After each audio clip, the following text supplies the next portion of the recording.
Ya, assalamualaikum warahmatullahi wabarakatuh. Waalaikumsalam warahmatullahi wabarakatuh. Ya, hari ini edisi Ngobras hari ini akan menghadirkan salah satu pejabat pemerintah Kabupaten Oku, yaitu Pak Sekda, Pak Ahmad Tarmizi.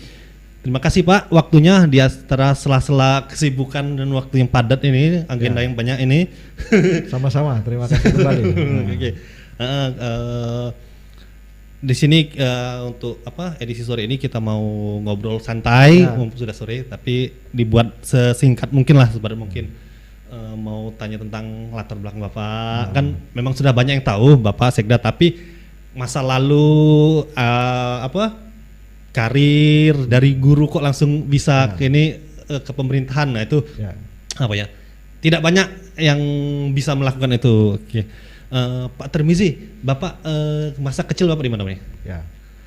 Sebelum saya menjawab, saya buka dulu masker. Oke, boleh. Karena yang hadir hanya kita berdua di sini. Masa kecil saya dulu saya berada di Palembang. Palembang. Ya. Jadi kalau ditanya masa kecil, tentunya saya bisa menceritakan kondisi keluarga waktu itu. Saya ditinggal orang tua tercinta, bapak saya, pada saat saya berusia 4,5 tahun. Jadi mulai saat itu tahun 71 saya tidak memiliki ayah lagi, hanya ibu single parent sampai dengan akhir hayatnya yang membesarkan kami. Berapa saudara Pak? Saya 5 bersaudara. Saya nomor 3. Oh, tengah. Nomor 3. Oke. 2 di atas saya laki-laki, 2 di bawah saya perempuan. Oh, 3 laki-laki, 2 perempuan. Oke. Selanjutnya itu sekolah di mana Pak? Saya dibesarkan di Palembang. Mulai sekolah saya dari TK, itu di TK Bayangkari di Palembang. SD-nya di SD Negeri 78, lalu SMP-nya di SMP Negeri 8 Lemabang. SMA Negeri 5 di Palembang juga, di Lemabang juga. Kemudian S1 saya ambil di Universitas Sriwijaya.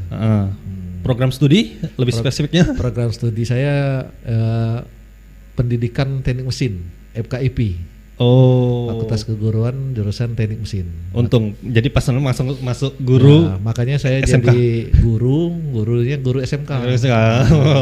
Dengan bekal S1 inilah saya sebagai guru SMK. Masuk saya di pegawai negeri. Nah, terus bisa merantau ke Baturaja, ke Oku gimana? Sebenarnya kalau ke Baturaja ini turut istri. Istri saya orang asli sini. Ibu itu ibu mertua saya dari Sosoboy Raya. Guru juga kalau ya? Guru juga, guru kepala sekolah, Ibu Haja Sun'a. Kemudian bapak mertua itu dari Pengandonan. Pengandonan juga, guru juga. Haji Asomat. Guru. Dan istri ini guru juga. Kami ketemunya di Universitas Sriwijaya. Kawan kuliah? Ya. Adik atau setingkat? Kakak kelas? Setingkat. Setingkat. Sama-sama setingkat. Ibu ngambil diploma dulu di Unsri, saya ngambil S1. Jurusan apa Ibu? Ibu jurusan kimia. Oke. Ibu tamat diploma 3 tahun 88. Saya tamat tahun 91. Itu kampus masih di Bukit atau sudah di Indralaya? Masih di Bukit. Oke. Ketemunya sama-sama aktif di Pramuka. Sampai main nyari Pramuka. Ibu jadi ketua Pramuka Putri, saya ketua Pramuka Putra. Jadi ketemunya di sana, jodoh ya. Akhirnya kami menikah di usia 23 tahun. Waktu itu saya malah masih menyelesaikan skripsi. Masih kuliah? Tapi ibu sudah selesai karena dia diploma, sudah jadi pegawai negeri di sini di Oku. Nah, saya setelah setahun menikah baru menyelesaikan S1. Oke, langsung ikut sini ke Oku. Ya. Oke.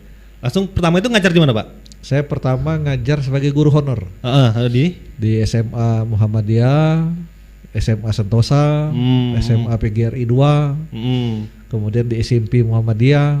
Banyak ya? Ya, banyak. Aktif berarti dari dulu. Oh, dulu hampir full 1 minggu itu saya mengajar honor sebagai guru honor sampai pernah 59 jam. Dalam 1 minggu di berapa sekolah tuh, Pak? Di 5 sekolah. 5 sekolah. Di 5 sekolah. 59 jam. Ya. Okay, akhirnya saya berkarir di swasta itu selama lebih kurang 5 tahun. Sempat menjadi kepala SMA Muhammadiyah. SMA Muhammadiyah 2 Batu Raja. Kemudian merangkap juga sebagai kepala STMI Imam Bonjol. Jadi saya pernah merangkap 2 jabatan. Kalau paginya kepala STMI Imam Bonjol, siangnya kepala SMA Muhammadiyah 2. Ngatur waktu kayak mana, Pak? Waduh, waktunya itu memang saya terbiasa dari dulu betul-betul efektivitas dalam mengatur waktu. Saya berusaha semaksimal mungkin menggunakan waktu itu semaksimal mungkin selama 1 hari. Oke, nah ini penonton, Pak Tarmizi ini dari dulu ternyata memang orang yang sangat sibuk, dan hebatnya beliau bisa membagi waktu antara tugas dengan keluarga. Ini buktinya sampai sekarang keluarga masih adem ayem, harmonis. Alhamdulillah 3 anak, 3 anak sebenarnya sudah selesai semua pendidikan. Satu lagi masih pendidikan, Pak ya? Ya. Masih pendidikan. Oke. Nah, pertama anak saya perempuan itu sudah menikah dan sudah punya anak 1. Cucu 1 ya? Cucu 1 itu suaminya bekerja sebagai anggota DPRD. Oke. Dari fraksi? Dari fraksi PAN. Pak Lady Patra. Tadi. Kemudian anak saya yang nomor 2 baru menikah bulan Maret kemarin, sama-sama berprofesi sebagai dokter, mantu juga. Kemudian yang ketiga masih bujangan lagi di Taruna Akademi Militer. Tingkat 2 sekarang. Tingkat 2. Oke. Nah, kembali lagi ke yang mengajar tadi, Pak. Tadi kan sudah sibuk. Nah, itu selanjutnya kapan itu PNS? Jadi saya selama dari tahun 91 itu sampai tahun 95 saya sebagai guru honor. Para sekolah swasta. Nah, tahun 95 saya baru diterima sebagai PNS. Pengangkatan atau lewat tes? Lewat tes. Lewat tes. Mengapa saya tahun itu diterima? Karena tahun-tahun sebelumnya tidak ada penerimaan. Jurusan gitu. Saya.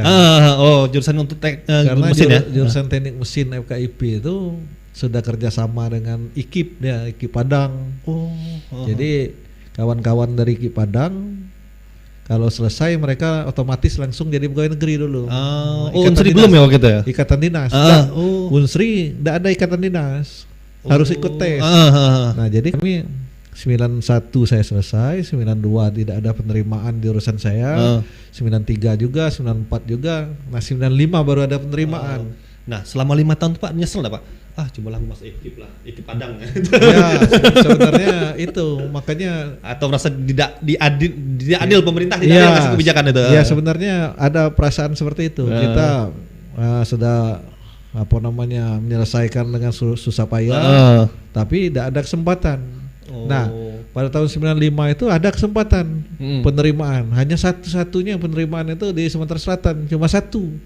Untuk Sumatera Selatan, jurusan teknik mesin diterima itu di Kayagung. Kebetulan saya yang diterima pada waktu itu. Jadi dari Oku?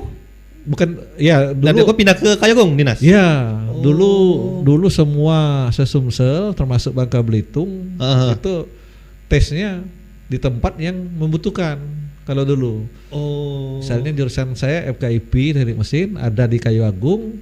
Nah, jadi seluruh peserta ada yang dari Belitung, ada yang dari ke Kayu Agung semua tumplek di situ memperebutkan 1 kursi dulu itu. Nah, itu ceritanya. Nah, lulus itu. Nah, alhamdulillah saya lulus. Satu-satunya ya? Ya, alhamdulillah. Itu kenapa cuma 1, Pak? Atau alasan kemarin? Formasinya sedikit karena sudah diisi oleh kawan-kawan dari KIP tadi. KIP Padang tadi ya. Jadi cuma dibutuhkan sedikit. Berapa lama di Kayagung, Pak? Apanya? Di Kayagung berapa lama? Saya dinasnya hanya setahun. Saya setahun sehabis CPNS saya mengusulkan mutasi lagi ke sini. Ke SMK Negeri 3 atau STM. Jadilah saya guru STM di tahun 97 saya pindah jadi guru STM. 97 pindah. Setelah 10 tahun saya jadi guru STM. Nah, belum sampai 10 tahun, 8 tahun jadi guru STM. Tahun 2005 saya diangkat jadi kepala sekolah. Oke. Nah, 2005 kepala sekolah STM negeri SMK. Nah, selama lebih kurang 2 tahun setengah saya jadi kepala sekolah STM negeri. Saya dipindahkan oleh Pak Bupati masuk ke struktural di Sekretaris Dinas Pendidikan. Tahun 2008. Jadi saya balik lagi sedikit. Saya guru dari tahun 97 di STM itu sampai 2005. 8 tahun ya? 8 tahun. Iya, 8 tahun.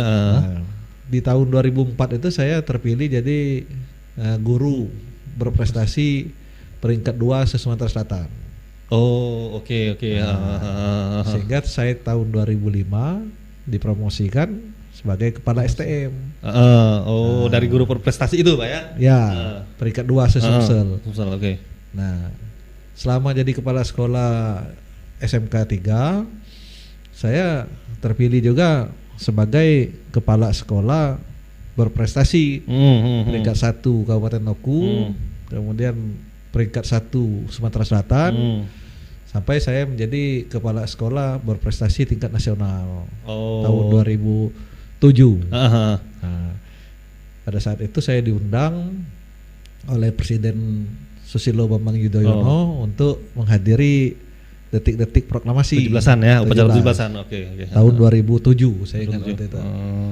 Nah, kemudian pulang ke sini saya dipanggil oleh Pak Bupati untuk dipromosikan ke Sekretaris Dinas Pendidikan Kabupaten Bengkulu. Oke. Waktu itu Kepala Dinas siapa, Pak? Kepala Dinas saya waktu itu Pak Saiful Dulhir. Masih Pak Dulhir ya. Oke. Jadi saya masuk sebagai Kabak TU. Kalau sekarang sekretaris. Kabak TU-nya Pak Saiful Kepala Dinas, saya Kabak TU. 2008. Kemudian 2009 saya diangkat kepala dinas pendidikan. Oke.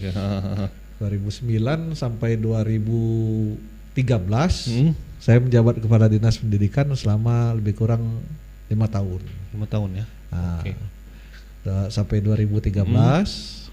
Dari 2013 sampai 2014 saya dipindahkan ke staf ahli selama setahun 8 bulan, lalu pindah lagi saya sebagai asisten 2 selama setengah tahun, kemudian pindah lagi jadi asisten 3 selama 2 tahun, 2 tahun setengah. Nah, di tahun 2017 saya dikembalikan lagi oleh Pak Bupati dengan tugas sebagai kepala dinas pendidikan lagi.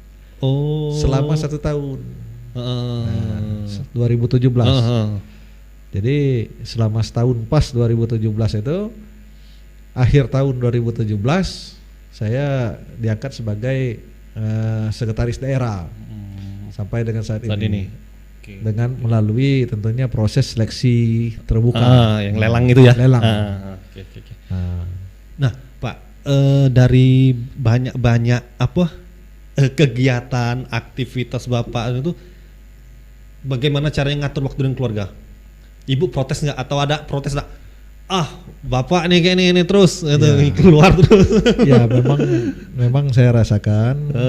Tapi saya kalau sudah berada di rumah, saya totalitas dengan keluarga. Jadi banyak waktunya itu tidak tersita. Biarpun kita di luar, banyak kita juga di dalam apa namanya kualitasnya pertemuan itu berkualitas istilahnya. Oke. Jadi sekarang sibuk ngasuh cocong atau gimana? Ya, saya hiburan itu. Saya sudah punya cucu satu. Nah, inilah yang jadi hiburan kita setiap hari. Umur berapa Pak sekarang Pak? Umur ini cucung?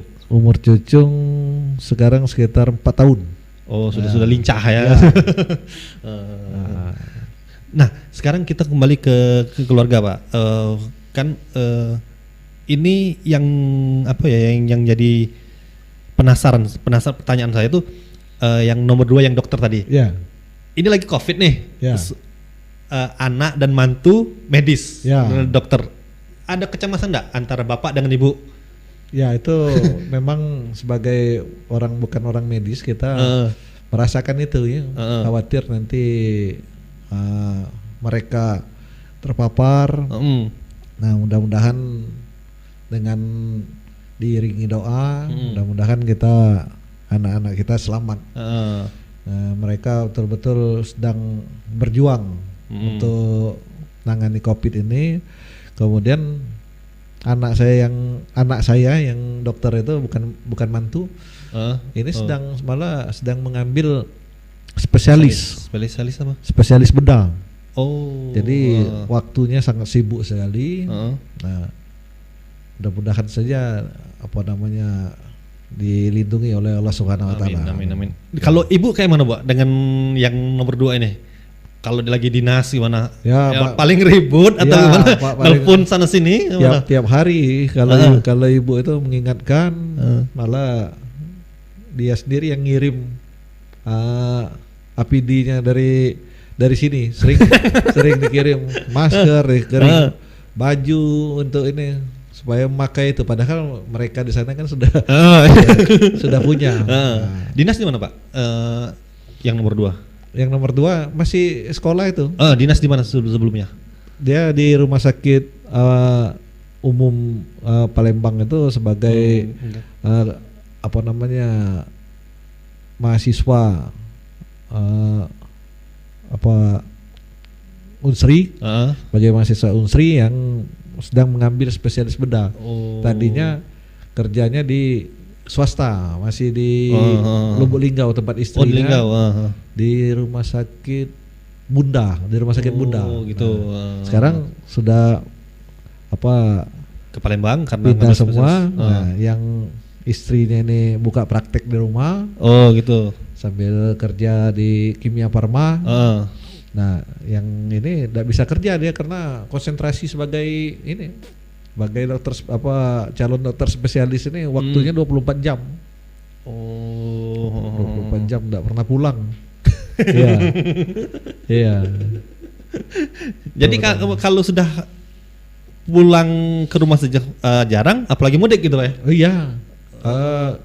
Kalau spesialis itu saya baru tahu memang luar biasa waktunya ini. Kadang pulang jam 1 malam, jam 3 sudah pulang lagi ke situ. 3 subuh. 3 subuh. Kami saja kalau ketemu di Palembang ya paling 1 jam paling ketemu. Gitu. Hari Minggu juga ada libur karena memang ini pendidikan dokter spesialis katanya seperti itu. Jadi istilahnya itu benar-benar sudah berkurang pertemuan dengan Okay. Tapi istrinya standby terus kan di rumah karena dia buka praktek di rumah. Praktek. Oke. Nah, yang bungsu kayak mana?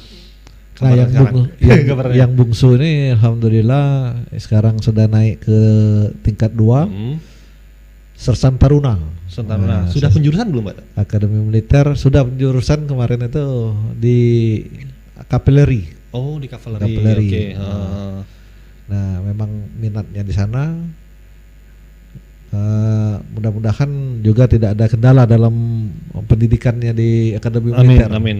Kita mohon doa kepada seluruh masyarakat di Ogan Komering Ulu. Nah, Pak, waktu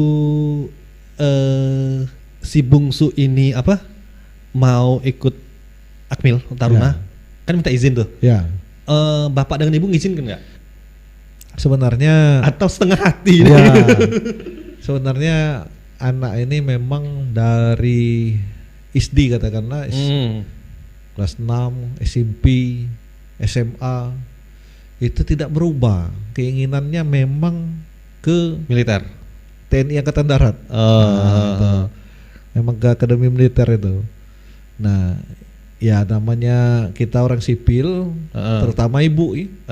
Kalau ibu itu ngarahkannya ke yang lain.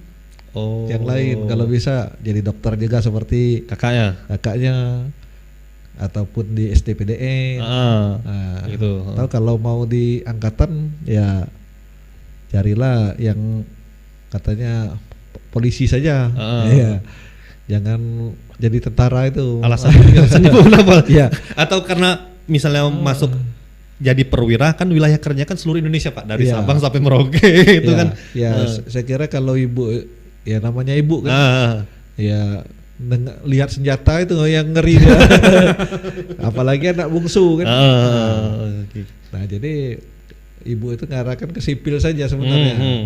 Nah, tapi terakhir ini setelah dia lulus di tes di Palembang, pas mau berangkat ke Magelang untuk tes di tingkat pusat, di Rizky namanya ini, Rizky langsung cium kaki ibunya minta didoakan dan minta keikhlasan. Takut nanti tidak lulus karena ibu-ibunya setengah hati kata tadi ya.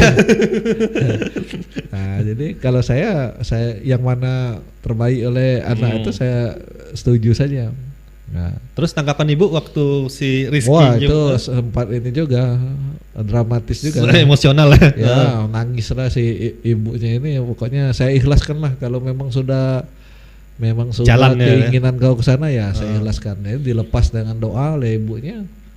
Ya, alhamdulillah dari 40 itu yang bertahan 15 orang. Dari Sumbaksel.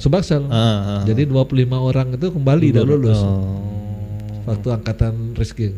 Waktu pengumuman Bapak dengan Ibu ke Magelang nggak? Waktu pertama pengumuman itu diumumkan oleh Kepala Staf Angkatan Darat dulu. Yang pertama pengumumannya 2 kali rupanya. Misalnya hari ini pengumuman oleh Kasat, khusus Akademi Militer Angkatan Darat. 3 hari berikutnya diumumkan oleh Panglima TNI. Nah, untuk pengumumannya untuk seluruh laut darat angkatan tadi. Jadi pada saat diumumkan oleh Kasat ini untuk Sumbaksel itu 17 orang yang lulus. Pas diumumkan oleh Panglima gugur 2 lagi. Jadi tinggal 15. Nah, itu cerita. Nah, SMA 5 kelas 1 2 3 saya ketua OSIS. Sebagai pemimpin redaksi dulu majalah Cipta Siswa. Pengurus OSIS, saya ikut semua. Nah, sampai sekarang tamat SMA. Tamat SMA saya kuliah. Nah, di kuliah ini sebagai ketua pramuka di Unsri, sebagai anggota resimen mahasiswa. Kemudian saya sampai puncaknya sebagai ketua sebelum itu saya sebagai ketua himpunan mahasiswa teknik mesin. Berarti waktu di Menwa itu masih bisa cerita dengan si Rizky. Gaya militer itu didikan kayak ini. Saya memang minat saya sebenarnya. Kalau saya minatnya di situ, jadi militer. Jadi lanjut itu ketua himpunan mahasiswa teknik mesin. Nah, kemudian saya terpilih sebagai ketua umum Senat Mahasiswa. FKIP. Kalau sekarang ketua BEM. Ketua umumnya saya. Dan sempat juga setelah jadi ketua Senat sebagai ketua BPM, Badan Perwakilan Mahasiswa. Anggota dewan lah, anggota dewan di kampus.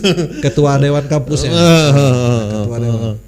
Nah, jadi dan selama saya menjadi ketua Senat itu saya juga terpilih sebagai pengurus Senat mahasiswa FKIP se-Indonesia. Tahun berapa, Pak? Tahun 88-89. Setahun ya? Ya, saya salah satu pengurus ketua bidang Senat mahasiswa FKIP FKIP seluruh Indonesia. Pengalaman apa tuh yang dapat dari apa jadi ketua organisasi mahasiswa FKIP se-Indonesia. Kita bisa berkomunikasi dengan seluruh mahasiswa FKIP se-Indonesia. Dulu terpilihnya saya di IKIP Bandung gitu, waktu acara musyawarah nasional. Saya terpilih. Nah, banyak sekali teman-teman kita yang di seluruh Indonesia ini, di Halu Olio, di Cendrawasih, FKIP-nya itu kan, IKIP-nya juga. Termasuk IKIP, termasuk IKIP ya? FKIP dan IKIP. Termasuk. Se-Indonesia itu. Alhamdulillah. Ya. Oke, ini bagi penonton yang ada keterangan tambahan. IKIP dan FKIP itu berbeda. Ya. Nah, FKIP itu di bawah universitas, sedangkan IKIP perguruan tinggi. Ya, jadi Institut Keguruan Ilmu Pendidikan. Ya. Kalau sekarang sudah banyak yang berubah, Pak ya. Sekarang tidak ada lagi, sudah dilebur semua. Jadi universitas semua ya. Oke. Oh, gitu. Sekarang kan kalau IKIP Jakarta dulu, sekarang jadi UNJ. Jadi UNJ. UNJ. Oke. Gitu. Nah, dari sudah dari ketua mahasiswa FKIP, soalnya gimana lagi ya? Kemudian saya terjun ke organisasi setelah bekerja ini saya aktif di organisasi di Kabupaten Oku. Oh, sudah lulus berarti sudah lulus dari ketua FKIP Indonesia tadi ya, Indonesia.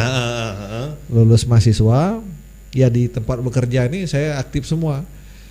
Di Muhammadiyah, mulai dari pengurus seksi-seksi sampai ketua majelis pendidikan dasar menengah, kemudian majelis budaya, ketua majelis budaya, kemudian ketua majelis pendidikan dasar dan menengah, bendahara. Nah, terakhir saya sebagai ketua Muhammadiyah. Tahun berapa Pak itu Pak? Tahun 2010 sampai 2015. Baru ini. Jadi sebelum jadi ketua Muhammadiyah itu, Muhammadiyah ini punya ortomnya ini Ikatan Mahasiswa Muhammadiyah. Nah, saya sebagai ketua Ikatan Remaja Muhammadiyah, sebagai ketua 1 Ikatan Mahasiswa Muhammadiyah, wakil ketua Pemuda Muhammadiyah. Kemudian baru jadi ketua Muhammadiyahnya seluruh. Sekarang masih jabat ketua apa nih? Kalau sekarang ini kebetulan saya di Kabupaten Oku ini memimpin 11 organisasi. Sampai sekarang? Ya, sekarang ini saya jabat 11 organisasi.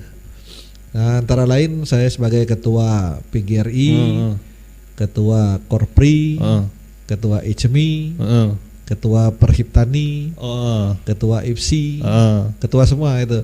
Kemudian ketua Persatuan Insinyur Indonesia, ketua direktur BKPaksi. Kemudian saya sebagai ketua lembaga rumah tahfiz ini yang baru hafal Quran ya, baru saya terpilih. Nah, kemudian yang agak berat juga sebagai ketua ini, saya sebagai ketua pramuka juga. Warcap. Saya yang sampai lupa. Sampai yang agak berat ini sebagai ketua PGRI. Seluruh Sekda. Oh ya, Sekda. Saya sebagai ketua Sekda seluruh Sumatera Selatan. Nah, ini yang dipimpin ini Sekda semua. Bagi waktunya kayak mana, Pak? Nah inilah pikirannya. Ya. Sini. Saya juga bingung itu bagaimana saya bisa bagi waktu ini. Tapi alhamdulillah bisa berjalan semua yang ini. FKUB terakhir sebagai komunikasi umat beragama ya. Itu kok bisa Bapak begitu mencintai berorganisasinya maksudnya itu? Ya. Karena saya yakin dengan organisasi ini kita bisa yang pertama mengembleng diri kita sendiri. Mengembleng apa tuh? Itu yang pertama. Kemudian kita bisa mewujudkan keinginan masyarakat anggota kita itu menjadi kepuasan tersendiri. Nah, ini pun semuanya tidak terlepas dari dukungan Bapak Bupati. Bupati Ogan Komering Ulu, Pak Kuryana ini saya diberikan kesempatan. Sebelum saya terpilih, saya lapor dengan beliau. Kalau beliau tidak mengizinkan, ya saya tidak mau mundur. mundur. Nah, saya juga tidak pernah meminta-minta untuk dipilih. Harus apa namanya mengeluarkan uang misalnya untuk dipilih sebagai ketua. Tidak pernah. Kalau kawan-kawan memang apa namanya sepakat memilih, ya kita emban amanah itu dengan sebaik-baiknya. Nah, apa yang diinginkan oleh organisasi kita wujudkan secara bersama. Nah, alhamdulillah saya mendapat dukungan dari Pak Bupati. Asal tidak mengganggu tugas utama pemerintahan sebagai sekretaris daerah. Nah, Pak, ilmu atau pengalaman apa yang Bapak dapat dari sekian banyak memimpin organisasi ini, Pak? Ya, memang karena kita sudah terbiasa dari katakanlah dari kecil dari ini, kita implementasikan apa yang kita dapatkan selama kita memimpin di organisasi itu. Kemudian kita ajak kawan-kawan untuk berusaha semaksimal mungkin untuk mewujudkan ya namanya organisasi itu, bagaimana cara kita menggerakkan orang-orang anggota, itu manajemen kita harus bagus. Nah, ya itu. Gitu. Oke. Nah, Pak, satu lagi Pak yang apa ya yang penasaran, mungkin juga penonton juga penasaran. Bapak begitu banyak belajar waktu kuliah sampai apa gelar sarjana itu gelar akademik banyak. Motivasi Bapak apa? Atau siapa yang menginspirasi gitu? Ya. Nah, ini kembali lagi mungkin kondisi masa kecil kemarin. Oh, begitu banyak. Ya. Ini ya. Saya pada waktu dibesarkan oleh ibu waktu itu, mulai dari SD, TK, SD, ibu saya ini setiap kali saya mau berangkat ke sekolah, dia selalu ngelus di punggung bahu saya. Nah, dengan omongannya, nak rajin-rajin belajar, kalau kau mau jadi orang katanya. Seperti itu. Nah, ini saya terkenang betul. Setiap kali, hampir setiap pagi kalau beliau ada, gosok belakang kita, rajin-rajin belajar ya, supaya kau jadi orang. Nah, mungkin itu masuk ke apa namanya jaringan saraf kita yang paling dalam. Nah, akibatnya sampai sekarang saya tidak bisa berhenti lagi sekolah ini. Tidak bisa berhenti lagi belajar. Malah saya sering diingatkan oleh ibu, sudahlah belajar, jadilah katanya. Sekarang ini suruh anak-anak saja. Nah, saya menyelesaikan S1, S2 dan S3. Terakhir kemarin saya baru selesai di Universitas Terbuka, yudisium saya sebagai sarjana hukum. Nah, ini merupakan alhamdulillah. Ini merupakan gelar saya yang ke-8. 8. Yang pertama apa Pak? Coba Pak, ingat enggak? Yang pertama yang pertama saya gelar Dr. Andes. Yang FKIP tadi FKIP, ya, mesin. FKIP teknik mesin. Kedua? Kemudian yang kedua saya mendapat tugas belajar ke UGM. UGM ini ngambil teknik mesin. Oh, sama. Teknik mesin, Fakultas Teknik Mesin. Murni ya? Ya, murni, bukan FKIP, bukan S2-nya, lain jurusan ya. Dapat gelar saya magister teknik. Oh, di UGM. Jurusan teknik mesin itu. Nah, yang ketiga? Sambil kuliah juga saya di UTI waktu itu. Ekonomi manajemen. Dapatlah saya gelar sarjana ekonomi. Oh, jadi baru 3 itu. 3. Kemudian sambil mengajar atau sambil sebagai kepala sekolah waktu itu, saya juga kuliah di Unsri jurusan S3, ngambil S3 jurusan mesin pertanian, agroindustri, agrobisnis, tapi apa namanya disertasi saya ngarah ke agroindustri. Apa yang dibahas? Ada mesinnya juga, klaster agroindustri. Apa yang dibahas di disertasi Bapak? Klaster agroindustri karet di Sumatera Selatan. Apa temuannya Pak? Biasanya kalau disertasi ini Ya. enak ini penelitian ini detail Nah, ini. kalau apa rahasianya ini? disertasi saya itu membahas tentang klaster. Nah, klaster industri karet itu kalau diterapkan betul-betul diterapkan, ini produk hulu dan hilir itu akan betul-betul menjadikan nilai tambah bagi petani. Dulu saya melakukan penelitian di Gede Bage dengan Kiara Condong di daerah Bandung sana. Nah, di situ sudah ada klaster-klaster agroindustri.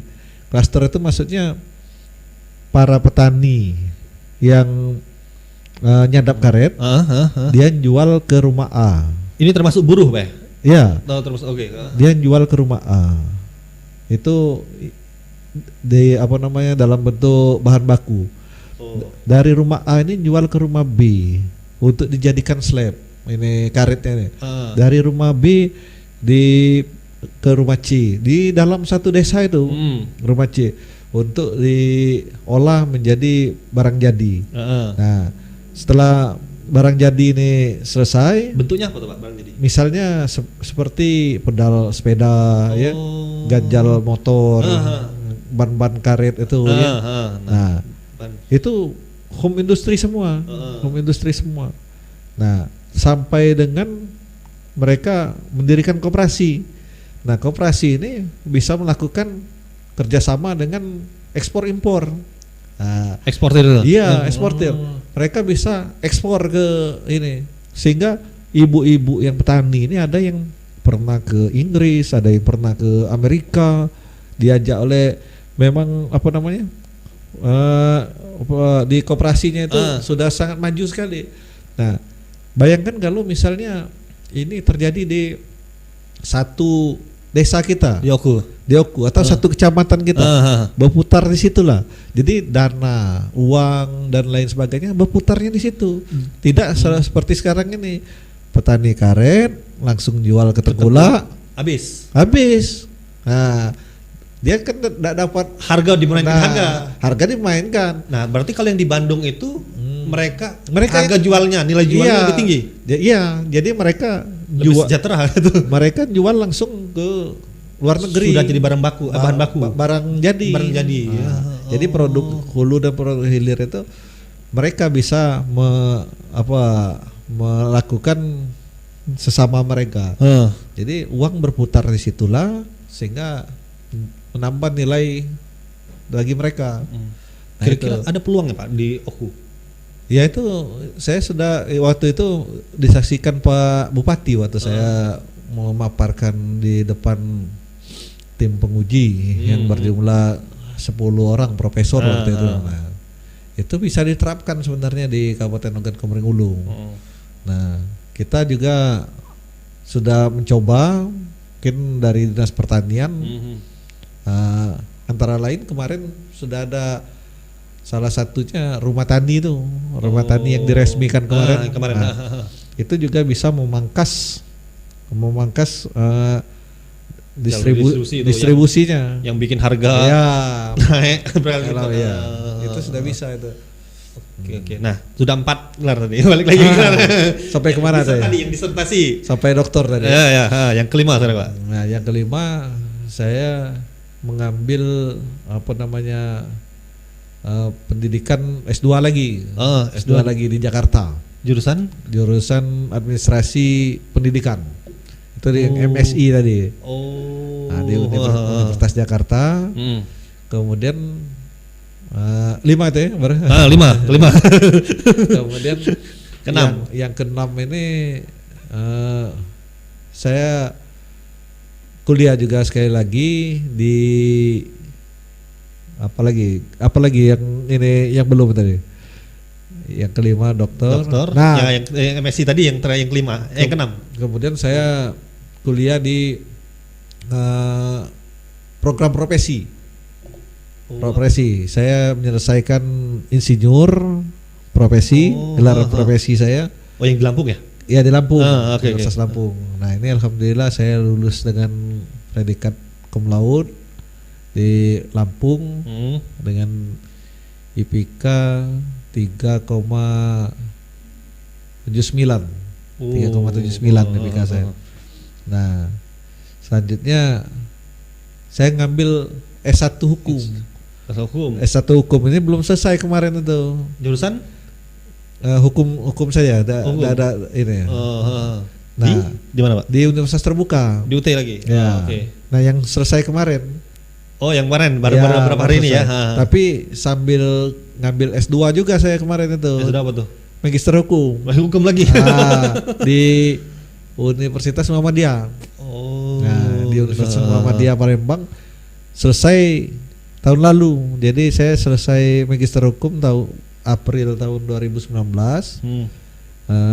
Cum laude juga. Saya selesai dengan nilai IPK 3,83.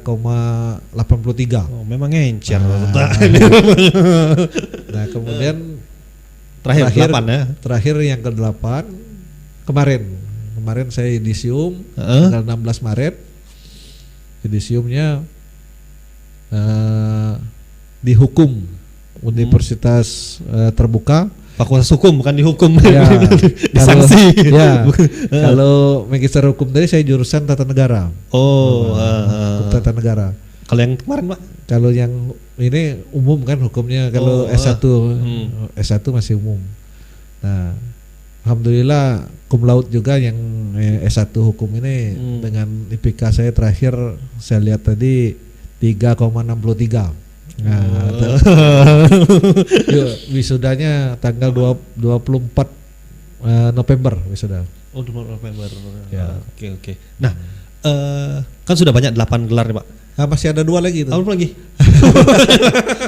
Apa lagi itu? Saya sekarang lagi tesis di Universitas PGRI. Oh, ngambil S2. PGRI Palembang. Ya.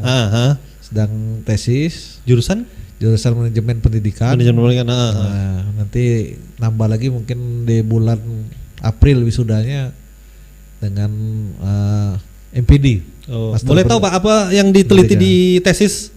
Kalau tesis saya judulnya pengaruh motivasi kerja dalam rangka peningkatan kinerja di Dinas Pendidikan Negara Kabupaten Hulu. Gitu. Habis Pak ya? Ya. Habis. Nah, satu lagi. Apa? Saya kan dua lagi. Oh, itu lagi tadi yang di PGRI, satu lagi? Saya sedang ngambil juga sarjana teknik di mesin di Universitas Saburai. Lampung. Saburai. Apa bedanya dengan yang sebelumnya? Yang teknik sebelumnya? Kalau FKIP kemarin saya banyak keguruannya. Keguruan. Nah, saya ngambil sarjana tekniknya, mesinnya, yang murni. Nah, setelah dikonversi nilai saya dengan transkrip saya dengan ini, saya diakui 80 SKS. Jadi hanya menyelesaikan 60 SKS lagi untuk ini teknik mesin murni. Jadi genaplah 10. Mudah-mudahan April tahun depan saya 10 kali wisuda. Itu baju toga tuh banyak atau cukup sekali? Yang ini banyak itu. Saya koleksi, saya simpan di lemari khusus. Lemari khusus untuk kenang-kenangan anak dan cucu saya. Nah, mudah-mudahan kalau selesai di April ini itu wisuda yang ke 10 kali ini. Itu masih minat belajar lagi atau enggak? Sudah selesai. Saya terakhir mungkin target saya hanya 10 kali itu saja. 10 kali ya. Terakhir kita berusaha untuk menjadi guru besar di universitas. Kalau bisa jadi profesor. Kangen ngajar berarti Pak? Ya, saya pengen kembali lagi karena saya memang orang pendidikan fungsional. Nah, sekarang masuk struktural, pengennya kembali lagi ke fungsional. Jadi guru lagi, ngajar di perguruan tinggi, terakhir dengan gelar profesor. Itu yang harapan saya. Amin. Kira-kira targetnya berapa lama tuh Pak? Nah, untuk dapat ini gelar itu kan profesor itu kan pangkat ya? Bukan gelar akademik. Kalau lancar lah katakanlah dalam kurun waktu 10 tahun ini bisa kita capai. Amin. Jadi saya tambahkan lagi yang sering saya cantumkan saja itu gelar akademik saya. Kalau gelar non akademik dengan sertifikat saya memiliki 11 lagi gelar. 11 lagi. Itu kalau ditulis Pak, misalnya nama lengkap Bapak apal? Apal. Nah, jadi kalau sekarang ini gelar akademik saya ada 8, gelar non akademik saya ada 11. Jadi 19. Kalau ditambah saya wisuda nanti dengan gelar non akademik satu lagi, ini 2 non akademik, 2 gelar akademik lagi. Jadi 4 tambahan. Jadi nambah 4 lagi. Target saya di 2021 April itu menjadi 23 totalnya. Jumlah total gelar akademik 23. Kalau sekarang masih 19. Masih 19. Oh. Saya hafal semua. Coba Pak, dari urutan dari awal. Dari awal ya? Dari awal ya Pak. Nah, dokter Andes, insinyur, haji kalau mau dituliskan. Oke. Ahmad Tarmizi, SI, SH, ya. SI, SH, MT, MSI, MH. Nah, kemudian ini CH, CHT, CHA. Kemudian NLP Prak, kemudian MNLP, kemudian CTNLP, lalu CPHCM, CMHC, kemudian CMHB, kemudian CRBC, lalu IPU. Pas lah 19 ada. Udah terhitung. Itu ya. Ibu protes enggak Pak? Wah, Bapak terus sekolah gitu loh. Iya, sudah saya bilang tadi. Kata ibu sudahlah, ini stop lah dulu. Saya bilang belum stop sampai tahun 2021. Pokoknya kalau sampai 2021 baru stop. Ibu enggak pengen lanjut lagi, belajar lagi atau enggak? Nah, ibu kan kuliah juga sama dengan saya. Masih? Di Magister Pendidikan. Masih ya. Iya, tapi enggak minat nanyangi Bapak. Itu saya yang maksa. Oh, itu. Ya, betul. Oke. Oke lah, itu Pak. Ya. Terima kasih banyak Pak ya untuk waktunya. Maaf kalau sudah mengganggu. Inilah podcast kami sederhana ini. Ya penonton, demikian bincang-bincang ringan, ngobrol santai alias ngobras dengan Pak Tarmizi. Begitu banyak pengalaman hidup beliau dari kecil sampai sekarang. Mudah-mudahan jadi inspirasi kita semua. Ya, assalamualaikum warahmatullahi wabarakatuh. Waalaikumsalam warahmatullahi wabarakatuh. Terima kasih kembali. Ya, Pak.